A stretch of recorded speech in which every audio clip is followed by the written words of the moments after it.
I'll go even further to say this is currently my favorite book I have ever read. I can't wait to dethrone that station for you.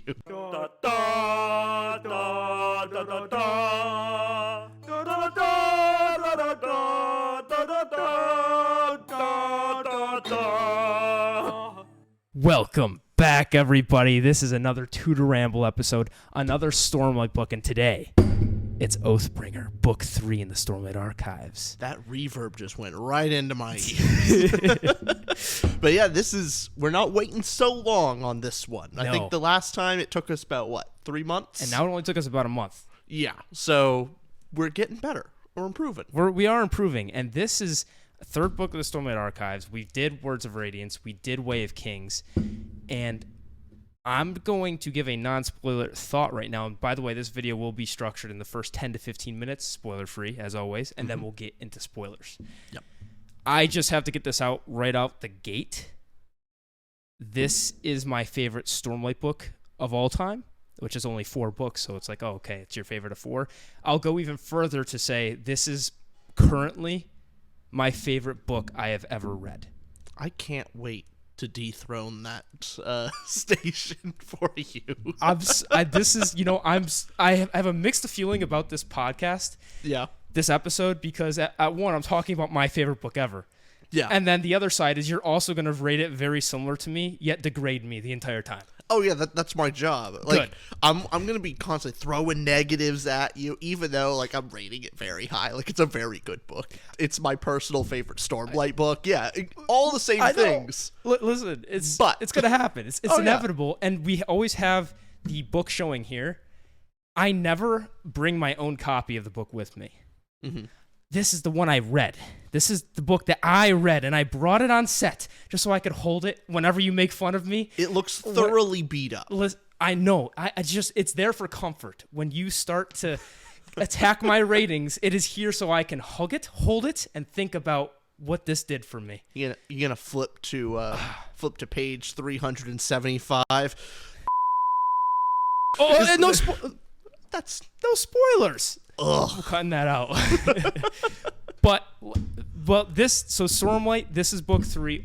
Do you want to put your quick thoughts in before we get more detailed about this? Because I gave my 2 cents. Quick thoughts is Oathbringer builds on the previous 2 books in the best ways possible. I think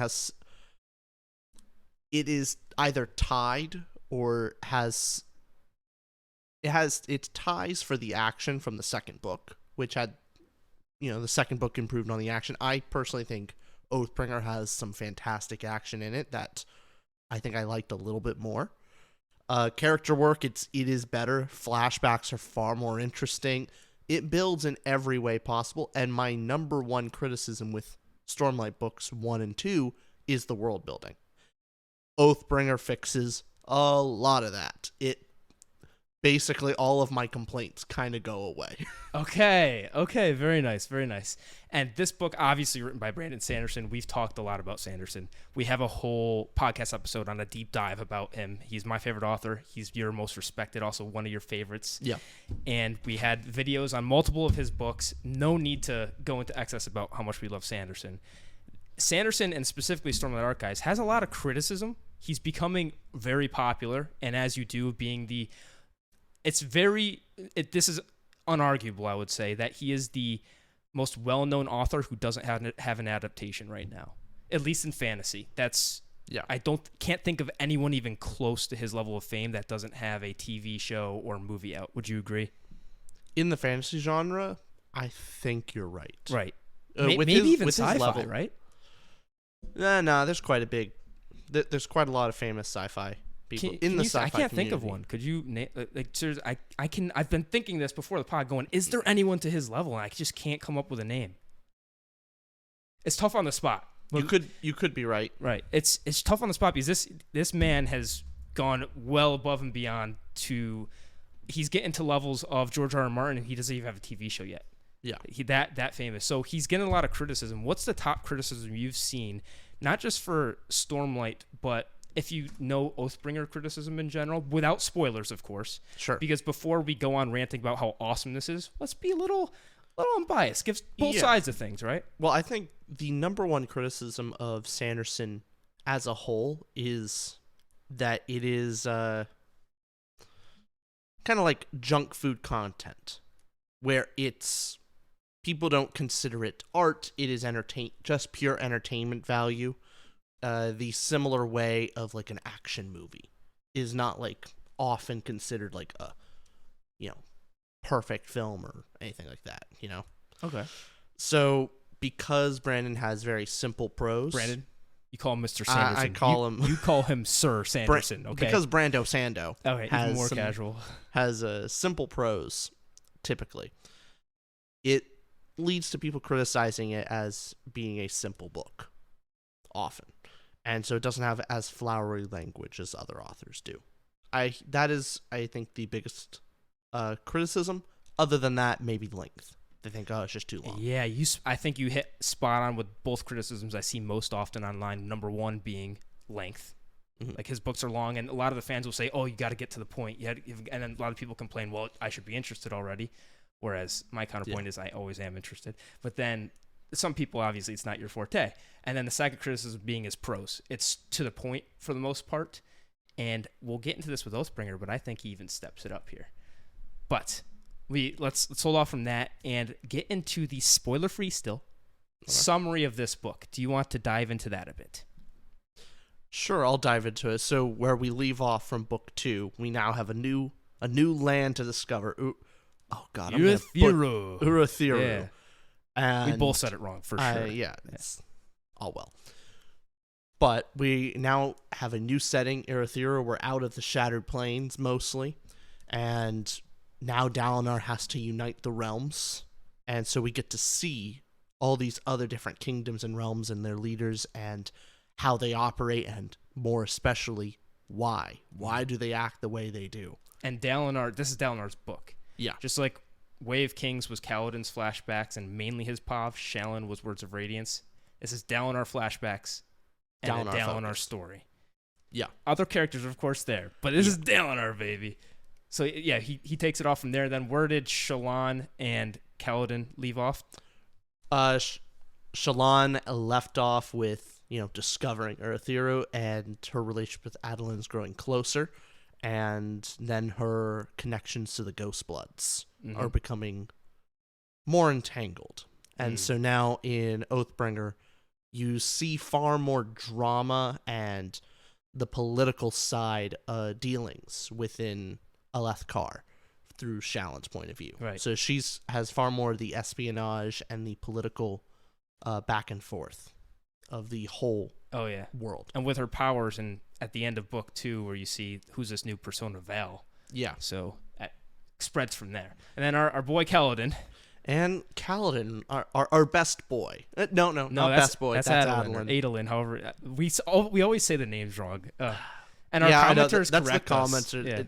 We're going to get it wrong. I did learn it's Yezna, not Jesna. Yezna. Yeah. So we got that. And Shallan. Shallan, not Shallan.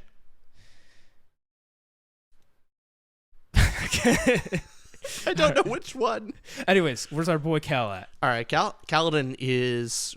We just left off with he accepted this... He said the second ideal and is now closer to a Knight's Radiant. Which was, I will protect those, even the ones I hate, so long as it is right. Yes. Basically. Okay. And now we have him journeying across the... What is the actual planet called? Roshar? Roshar, there we go. Okay. He's traveling... Yeah, I know. He's traveling across Roshar to find out more about the Parshmen and to go find his family. That's where we kind of leave off. Okay. Nice. So that's spoiler-free summary. And now, the last part of our spoiler-free section, what did you rate this book out of 10? Out of 10, the highest Stormlight score I have, which is a 8.9. Two things I want to say. Number one, it's your highest Stormlight book, and you're not showing the enthusiasm I would want. But okay, we'll get by that. Number two, your highest Stormlight book doesn't cross the 9 threshold. Yeah. That's embarrassing. I'm embarrassed. No, not for you, for your future children. You have to look at them one day, assuming you even find a woman willing to date somebody who would give 8.9 to a Stormlight book. You know, that's a red flag. I would hope that she has critical taste. And, it doesn't just hand out her 9s. That's to a red every flag. Tom, Dick, and Harry. That's a red flag, okay? Because as you guys kind of knew from the beginning of this video, not just my favorite Stormlight book, my favorite book ever that I've read thus far, and I've read at least 3 books, including the other Stormlight books. I rate Oathbringer a 9.75. 9.75. 9.75 with my chest. So literally 15 away from Lord perfection. of the Rings. 15 away from Lord of the Rings, basically.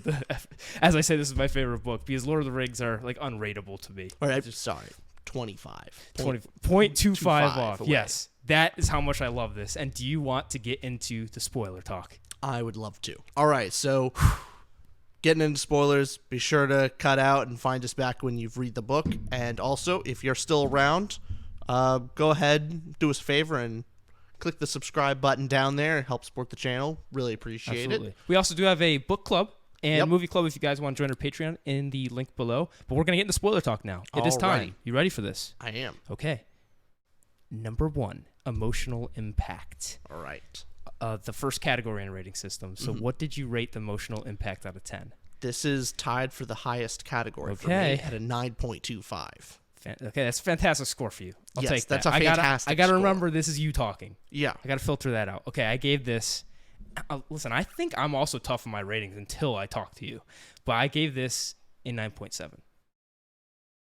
Yeah, it has some of the best moments for like cheering out loud. And a lot of that comes down to Dalinar. So when I say like the emotional impact is so high, it is carried mostly by Dalinar, and especially in the one scene that we're both thinking of Dalinar accepting his pain and accepting all the things that he's done and his trauma that he gave his wife.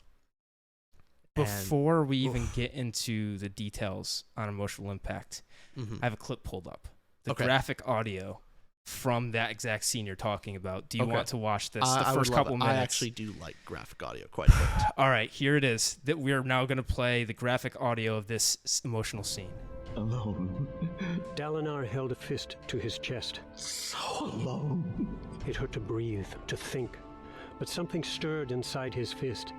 He opened bleeding fingers. The most important. Inside his fist, he somehow found a golden sphere, a solitary glory spren. The most important step a man can take. It's not the first one, is it? It's the next one. Always the next step, Dalinar. Trembling, bleeding, agonized, Dalinar forced air into his lungs. You cannot have my pain.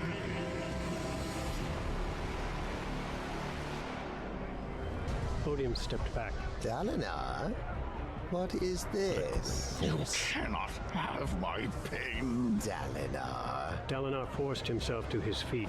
You cannot have my pain. Be sensible. I killed those children. No, I burned the people of Rathalos. I was there, influencing you. You cannot have my pain. Pause there. I mean, since this is about my millionth time listening to it, I'll have you know this scene made me just tear streaming. I was floored. A lot of this comes from such a page investment. Like you've spent so much time with these characters. Like I don't think this line would hit if Stormlight was a shorter book. Absolutely not. Like if this kind of scene happened like the first book that you meet Dalinar, doesn't work. But you see such a long arc and get a really deep, intimate history with Dalinar, especially the first 2. You kind of see him as almost just perfect. Aggressive, violent. And it used to have a violent past, but has his flaws, but overall a very good person. And with the 3rd book, you see how dark he really was before, and how off the right path he was. And so that line just hits all the better. It's paced so well and gives you so much satisfaction the way that Sanderson builds that up where it happens in part 5. The entire time, him starting with wanting to unite Roshar and slowly trickling in his flashbacks. First showing Evie, his wife, an introduction to his wife, how he's not with his kids initially, I mean, for most of their life. And the alcoholism and leading to the eventual, how the thrill overcomes and the eventual purge of the rift. I think it was called the rift, I believe. And every step he goes through, and then suddenly that memory comes back to him at the worst time when he's with the Aegis trying to negotiate to unite this world, and he goes through it again. And the book genuinely had me believing when Renarin was having those visions and Yasna was going to kill him, and in order because she thought that he was part of the Voidspren and Voidbringer. Every step it took to get to that satisfaction, I was fully believing, like, wow, he's gonna be Odium's champion. And even if there was like a part of me going, oh, of course he's the good guy, he's gonna get out. Sanderson wrote it so convincingly and made that pain so real. He would be Odium's champion, and in the next book he'd have to overcome that. Something like that, right? Yeah. Something I didn't know where it was going, but it was so well deserved, so cathartic, and such a great, simple message. The next step. Yeah. Such a simple phrase, but it's so well earned. I don't know if you just walk the street and say, yeah, the next step's the most important, the next one. Like, you could go to motivation.com and read that somewhere.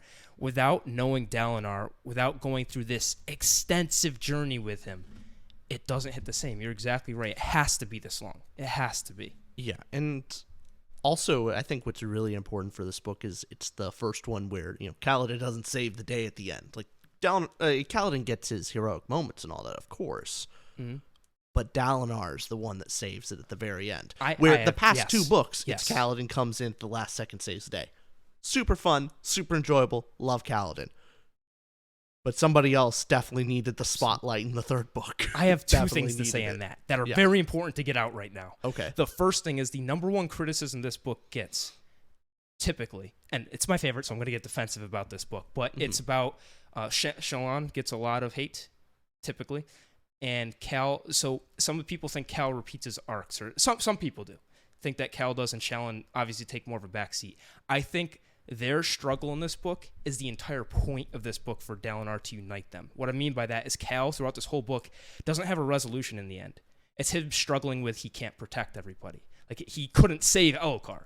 Well, a big part is that's part of the acceptance of it. Right. That is part of his arc. No, it doesn't happen in this book.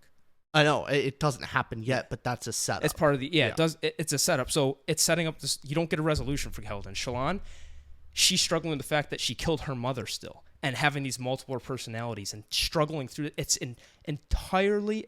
Both of them are going through these mental. What do you call them? I'm losing the word. Not mental difficulties. Episodes. I mean, no, worse, like depression and multiple personality disorders, mental disorders.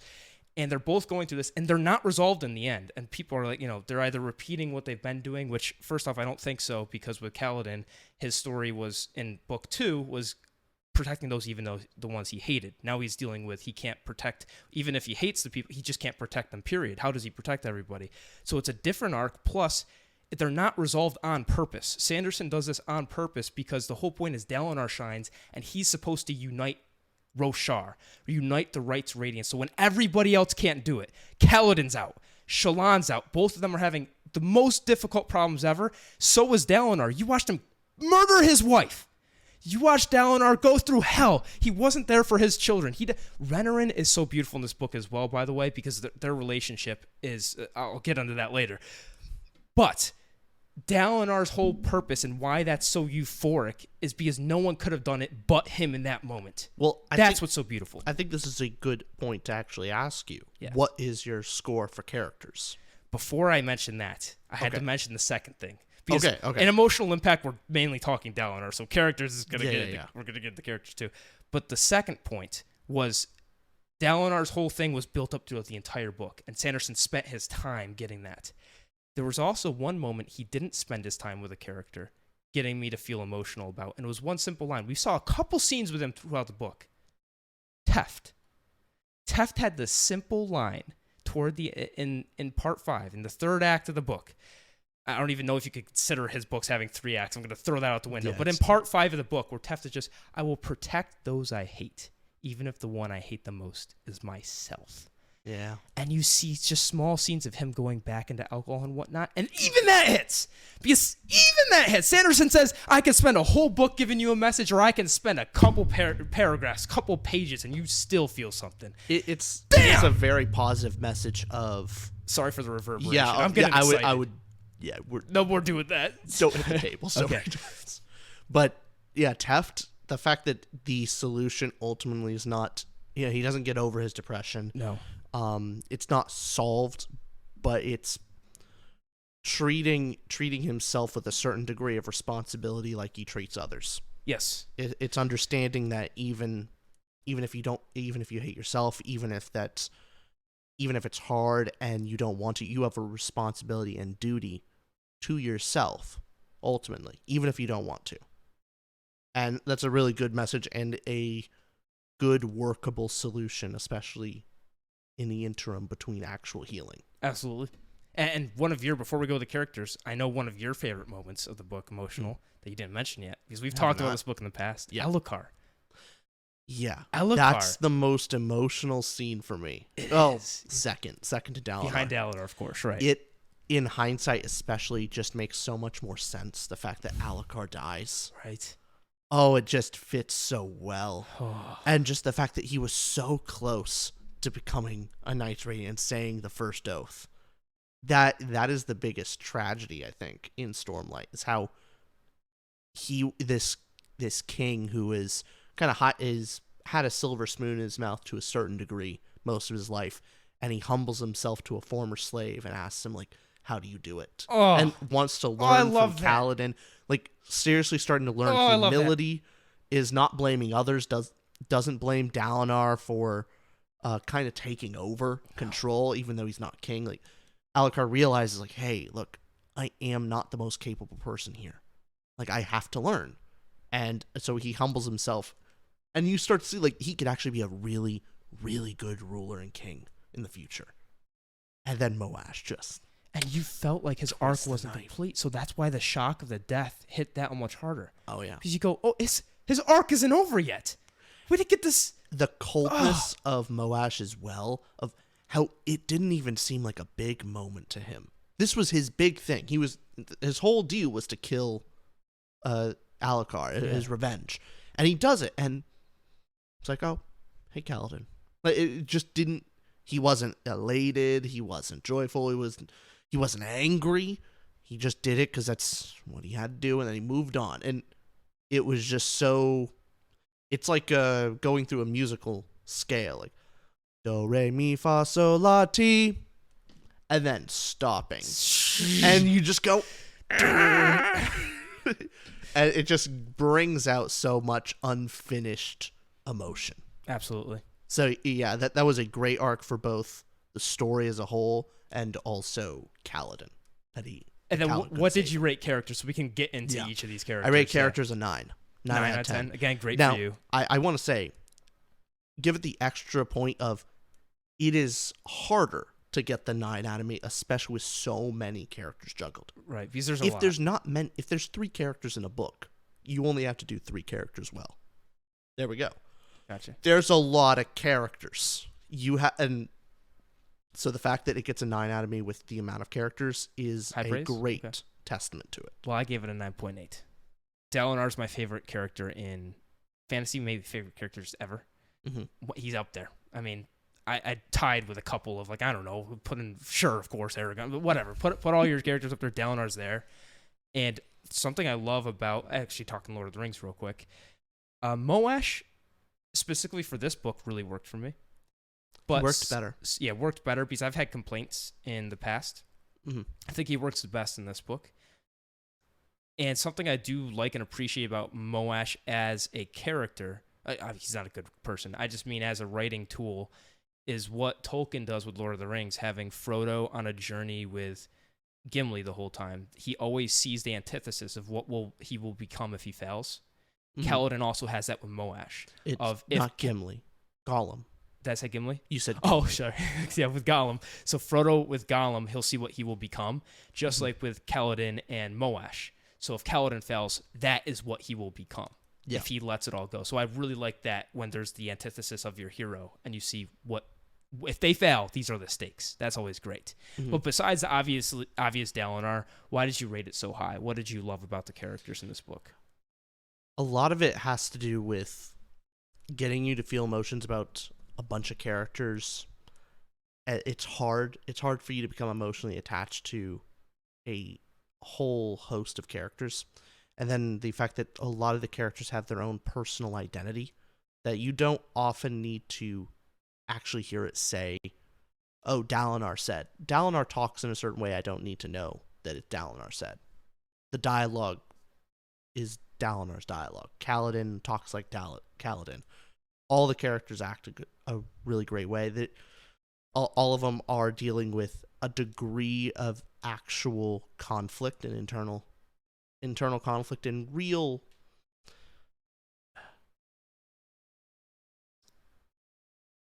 trepidation, I guess is the word. I mean, honestly, conflict is the main thing because a lot of books will have artificial conflict where they're actually a good person and you see it's a mistake. But in this one, there's some actual nuance to it. I'm not jumping forward in the plot. Because you said that this book actually made me not hate a love triangle. Love triangles are typically very cliche and they're overdone, but we'll talk more of that when we get into plot. Because sticking on characters, what would you say? So Kaladin did it for you. What about Shallan? What did you think about her character? Shallan also improved from the second book as well. I appreciate her character more for what she brings to the world building and magic of the story, but her character is also far more interesting. And just seeing the slowly devolving into her split personality disorder is interesting because the tone is often taken very lightly. It's written not in a disturbing way. It's written more like it's an actual power system. Right. You know, like Shallan talks about, using, I need to transfer into Radiant. And you kind of forget it's fantasy. So you go, oh yeah, this is like a magic system thing. No, she's just sick. She's just a hurt girl that really she needs does like some disguise help. herself, but that's about it, right? It's that and she changes her personality. Boom. And that's a real sad thing to deal with. And I like how it's written so lightly that you don't really realize how disturbing that is. Right. She really does get a lot of hate in the community, just more so than other characters, which I guess I could see it, but to me, I'm there. She has fun dialogue. She talks differently than all the other characters. Yeah, she's not as much action. That she doesn't have all the action that Kaladin and Dalinar have, but she has tons of political intrigue and espionage. It's definitely a fun change of pace. You get to see far more of the world through Shallan's eyes than Kaladin. And that's where Sanderson likes to show off his prose a bit with those chapters of her drawing. And there's that the little story he tells where the person goes over the wall. Yeah. That story. So it's where he shows off his prose a bit. And you're like, oh, okay. And I like that's where the interludes come into play too, where he gets into more world building stuff. But man, and even the minor characters, the side characters, I thought nailed it. Like Teft, bang, we got no Bridge 4 more. Rock for the first time shooting somebody because Cal was in trouble. You have Lopin was great. Him swearing his second ideal when he was, it came off as kind of funny in the book, but the truth to it, when you look at it, he was helping people who lost limbs after the battle. That's how he's able to protect them, help them get over it.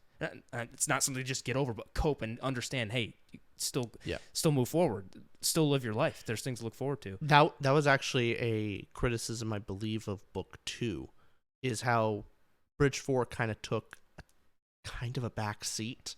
Like there's a connection that like they're there, but you don't get a lot of emotion between. You don't feel the camaraderie in book 2. You feel it a lot more in book 3.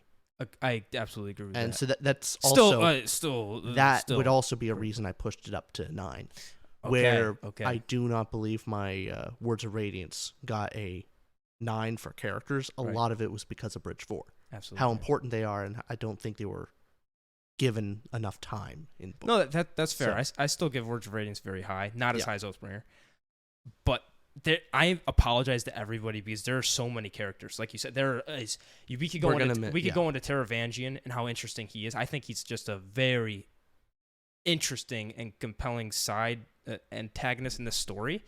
I just like I like his magic system of power, kind of how he works.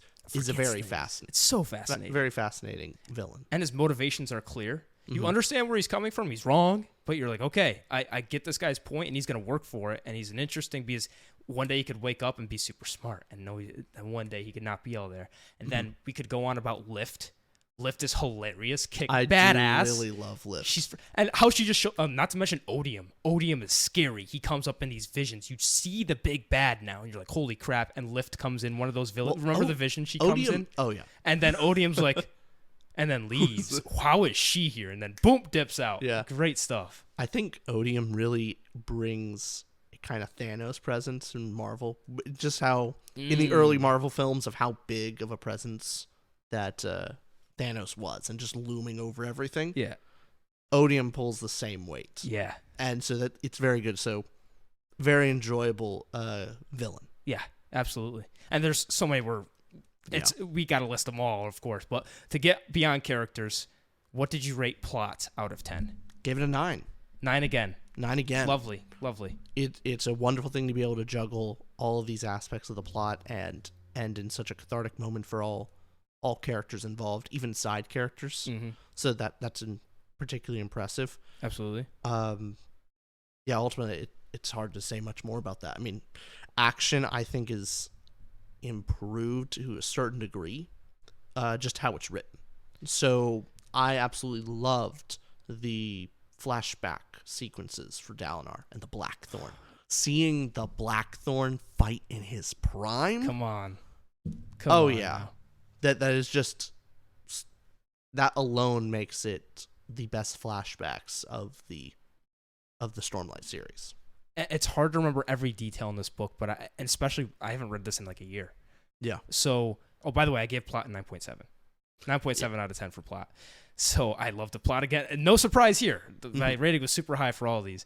But when he went to Azir, the Azith, when he went there, and the people were, kind of squiggling in their boots going, oh, it's the Blackthorn. And even when you see the badass scene in the past, in the flashback, for Dalinar's flashback, when he goes out into the high storm because he wants a different knife or whatever it was, right? And then comes back and everyone's just, huh? What? The fear exudes from the Blackthorn. It's incredible. For me, that actually, a lot of that factors into my world building score. Nice. We'll get to that. Yeah, we'll get there. For plot wise, I think this was a masterclass in pacing. Again, Oathbringer is not typically everyone's number one Stormlight book. It's typically Words of Radiance. And if you go on Goodreads, straight up Goodreads, it's tied for last with Rhythm of War. So there's 4 books. They're all rated super high. Yeah. But if people were to prefer things, one of their complaints about Oathbringer is slow beginning. And I can relate to that. It has a bit of a slow start. But each part 1, 2, 3, 4, 5, builds and expands on the previous part in such a satisfying bang, bang, bang. So end of part 1 ends with Yasna's return, and you get the Ghost Blood scenes. You get a bit of the Dalinar's trying to unite everybody. It's very much just starting off, and it's slow burning you. End of part 2, Odium's in the visions now. Yasna and Navani are getting involved. Yeah, it's elevating on the. I think you're forgetting the biggest change with Oathbringer. The thing that makes it unique. Yeah, what's that? There's 2 Sanderlanches. I was just getting to that, you Dumbo. Because the end of part cut you off at the pass. Because the end of part 3 then gets into where you have a huge Sanderlanche of, oh my goodness, Kolinar's fallen. They're all in Kolinar. You have Kaladin, Adel, Shallan, all of them in Kolinar. That's falling. You have Dalinar with Odium. I think that's when Dalinar's flashback. Evie comes back at the end of part 3. Yes. He remembers her, and he just collapses when he's in with the Azith. Just completely collapses as all that rushes back, and oh my god, the pressure's on. I remember specifically reading the end of part 3 and going, "Wait a minute, there's more book left." Right. That's like the ending of a book right there. Like, I was reading, going like, "Oh man, there has to be only a couple chapters left," and just going, those would be real thick chapters. Right. Like, how is it ending now? And then, oh god. And then you think that's the all is lost moment in a typical plot structure where, all is lost and then you have your heroes come back. No, then end of part 4, all is really lost when the coalition's undermined by Taravangian. He reveals that stuff, and then, you find out the Knights Radiance, why they actually left, is holy crap, we're the invaders. Yeah, there's basically we're the invaders. Two valleys. Another. It just, you thought you were in the abyss, now you're in hell. It's just you are so. And the Stormfather's getting overtaken by Odium. You have, oh my! It's all over. It's all over going into Act 5 or into Part 5. So incredibly done with the plot, and then that just makes Part 5 so. Love the plot. Anything else you want to say about plot? No, I mean, you basically said it. It's almost like 2 books, like 2 different books kind of crammed together. So you get 2 endings, 2 darkest before all is lost. The all is lost moments. You get all like kind of double moments, and it just makes it so much more fun. And you could think of like there's multiple peaks here too. Alucard's death is just a huge peak of what? Oh, I can't. Dalinar's moment. Oh, I forget even about all the cool. We'll get more into world building, but I just love the plot. How we had them going through Shadesmar, and we had Dalinar going to the different. Again, this is more world building, but going and seeing Azir. I keep saying the places wrong, but Thaylen City with Queen Fen, and then going to that Azith, and it's so well weaved together and just perfectly paced for me. But I will shut up now. I love this book. I love this book. Let's get into the last category. Wait, this is second to last. We still got to do dialogue and prose. We had 2 more. We'll make dialogue prose quick because All there's right. not. We know each other's opinion on this, and people know our opinion. But ultimately, I gave it an 8 out of 10. I gave it 9.55, and we've talked about this in the past couple. Mm-hmm. You look at more. I'll let you speak for yourself. Go ahead. I mean, ultimately, it's really well written. That's an 8. For me to get beyond a 9 and into 10, that's a level of detail and perfection that I honestly don't even think you really could do that with this book. The only reason I say probably is because Name of the Wind was able to do it. Name of the Wind is a thick book, and yet I have to give the dialogue and prose like a 10. Like that's so it's impressive to do. Ultimately, the dialogue is very straightforward, easy to read, but because of that, there's not a lot of layers to the dialogue itself. There's not, like, in all honesty, the whole book could probably be condensed by quite a bit if it was written more succinctly. Okay. And I'm sure Brandon could do it. It would just take him years. And he's not going to. So that's just ultimately my thought on dialogue and prose. You still think his prose is great. It's just nothing. Okay, I got you. For his style, I think his style almost has a kind of a cap in my rating. I see. So it doesn't have a cap in my rating. I see what you mean. He's not talking more beautifully, you would say, or poetically. Is that part of it? Poetically, like it's not saying multiple things in each sentence. It's not. Yeah. Not every sentence is going. Oh, it's world building and it's also expanding on the character. And like the 10 out of 10 dialogue and prose is Terry something Pratchett. that well, where there's not a single line of dialogue that is wasted, and it will push the plot forward. It will tell you more about the characters and often get you to feel some type of emotion. Okay. Laughter, sadness, humor, whatever. Mm-hmm. I got you. I give it 9.55, and I want to go off some quotes that I really liked. But generally speaking, why I give Sanderson books so high, especially Stormlight Archive so high, is yes, if I'm Lord of the Rings 10 out of 10 prose, of course. But I really like to look at what the intent of the author was with the book. His intent was to make an epic fantasy that's you're not going to put down. That every line, it's boom. I'm not reading a line going, whoa, my mind, my world's changed. I'm not getting a line that sounds like, oh, I'm gonna go back to page 3 and read that every day. But it's so digestible and does exactly what he wants it to. So it's so crisp that not for a moment do I have to. There's books where I have to read a page and, you know, obviously your mind gets lost and you have to read it back. But there's never a line that I'm confused about. There's never a moment where I have to read it over again and go, wait, what did I just read? No, it's bang, bang. All the information's there. Visuals are there. Everything is connected. And especially with the dialogue and the character voice is so great. That makes it have super high for me. And also having some banger one-liners also adds a touch where there's lines like this. Quote, sometimes a hypocrite is nothing more than a man in the process of changing. End quote. I love that quote. I love that quote. And then you have other funny moments too where Pattern in a conversation is going, inappropriate, Pattern said, such as dividing by 0. Just how Pattern has that. You have Lift. Your name's Lift, right? Right. And your order? More food. Like when Dalinar was at, or whoever was asking Lift, like, what's your Knight's Radiant order? Like, more food, please. Just more food. There's so many, and obviously the next step, and there's so many banger one-liners. So that's why I rate it super high. But I also still telling Kaladin, you don't, like, you know, someone can actually save you today. Yes. Oh, come on now. Good. So I get why you give it an 8 and don't elevate it higher, but that's just it's my favorite book. Okay, that's why I love. Now this you book. understand why it's hard to get into a 9 category. Yeah. Every category has to be a 9. Right. Well, not many books. If you rated get dialogue everything differently, it would reach the 9. Exactly. Yeah, I see. Okay. Now, world building. What did you rate world building out of 10? 9.25. Oh, highest super high. for highest, yeah. Wow. Okay. Because this. Oh, I'm so happy. If you're still So watching, happy. if you were still watching, I rated books 1 and 2. World building low compared to Austin standards. I think 7s you gave, like 7.5 Yeah. even, or something like that. Good, but was missing a very crucial element for such a in-depth world that it felt hollow for me. So we're not going to argue? We're not going to argue on Oathbringer. But what if I tell you my rating's a 10? Okay. I we'll argue. gave world building a 10 out of 10. So 10 Lord out of the and Rings. You do know my standards though for other.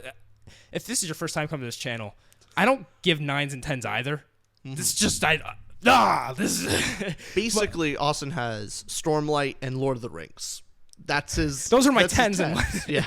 No, this is a 10 out of 10 world building. It's pretty darn close. It Yeah. solves the main issue for me, which was culture. The main question of why cultures act the way they do. Yes. And in book 2, we explore some other lands and peoples a bit, but it felt so surface level where we kind of see kind of how they act. And, oh, they're a little different. And, oh, look at this country does it this way. But you don't get much of a reason why. It just is. And it feels very two-dimensional. The third book, with Oathbringer, you understand why.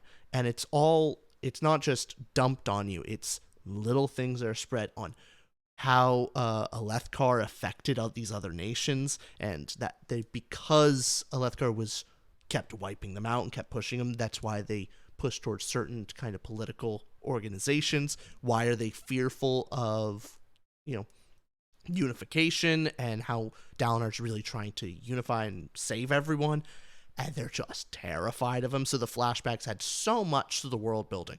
That's one of the biggest things. So Absolutely. The fact that you start to understand all these different cultures on a far deeper level of understanding. And then on top of that, how much you go into the Shadesmar is far more interesting. The unmade. The heralds magic you find systems out, are. the Knight's Radiant reveal. I mean, it's on and on. Shallan brings so much to the magic system. Absolutely. And how exactly it works. You get to see hidden sides of the world that Dalinar and Kaladin and everyone else in the world doesn't see. So she's such an important figure to see the underbelly of Roshar. Incredibly enjoyable. So the world feels alive in book 3. That is my main complaint about the first 2 books, and in the third, it feels alive. Got it. And one thing I will say, so we agree on Oathbringer completely. Like Yeah, basically. you learn about the thrill, more about Stormlight itself, more about Odium, endless list, and that doesn't even touch on the interludes. Thing is, it's not even the how, because we get a lot of how in the first 2 books. Like, we learned about stuff. What I love about Oathbringer is Culture. the why. The why, okay. No, well, why Yeah. why it's all connected. It's not you just see this gradual evolution of yeah. how things go. I love that. Yes, and it's absolutely perfect for a book 3 as well. And something I'd say, like our disagreements in the prior books, is obviously your Wheel of Time's like your 10 out of 10 for world building and whatnot. Well, it doesn't even get 10 out of 10, but it's holy crap. Lord of the Rings. But- Lord of the Rings but is the 10. One thing, Wheel of Time comes close. but one thing I would keep in mind is, especially for books 1 and 2. So this is book 3 now, but this is a 10-book saga we're gonna have. Yeah. And for it being that's why I think book 3 did everything perfectly as it's building the world that's not complete yet. That's why I'd give a little bit more lenience to book 2 and 1, especially book 2. I think you were harsher on, but book 2 being only the second book. Yes, it's long and you could put a lot more in it.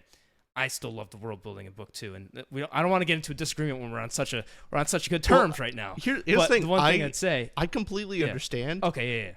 But I've also judged Wheel of Time the same way. Got it. Not So where books 1 and 2 aren't that good. Exactly. And then, Not every book. So even character arcs. So I give a certain book such a high score in the Wheel of Time because of the completion and how it ties together a certain character arc. Previously, It does. yeah. Not every book. It doesn't nail it out of the park with Yeah. every book in every category. Okay, Same so with world Stormlight building. just does that for me. For Exactly. you, not every book does it. Not every book does it. That's fair. But when it That's does, fair. you got to give it the score. But man, Oathbringer, 10 out of 10 world building, we don't even disagree. But Basically, your 0.75 is just because you're comparing it to, okay, it's not Lord of the Rings. Lord of the Rings has like several languages and Listen, like it's real. Lord of the Rings is a 10 out of 10 too. I think this book, modern fantasy, Brandon Sanderson, everything he intended to do, perfect world building. I don't think he could have done anything differently to satisfy me. I can't ask for anything else. That is what a 10 is to me. Oh man, I love this book. I love this book. All right. Well, Okay. if you've watched this long, let us know how annoying it was that Austin kept slamming the table, and tell us how bad that audio is for you. And let us know what you think about the book down below in the comments. And if you want to hear us talk about more books, go ahead and take a look at our Patreon and our linked in our channel below, where we actually go over a book every month and in a private Discord. And it's a lot of fun. We're on our next book for the month of February. Yes, which we is are. In the Shadow of Lightning by Brian McKellen. Absolutely. And Rhythm of War review will be coming. I could say we could promise it within 2 months. Yeah, probably. So we'll have our Stormlight will be up to date, and we'll be ready for when book 5 comes out. And it's Sanderson, so it's going to be like soon. It'll be soon. But man, this was it's such Oathbringer. Oh, sorry again. That's Richard. That's Richard this time. If you're on audio only, that was him. Okay. A lot of slamming. Kept doing it. I love this guy. I love this book. Okay. All right. Well, we'll see you guys next week. Bye, everybody. Bye.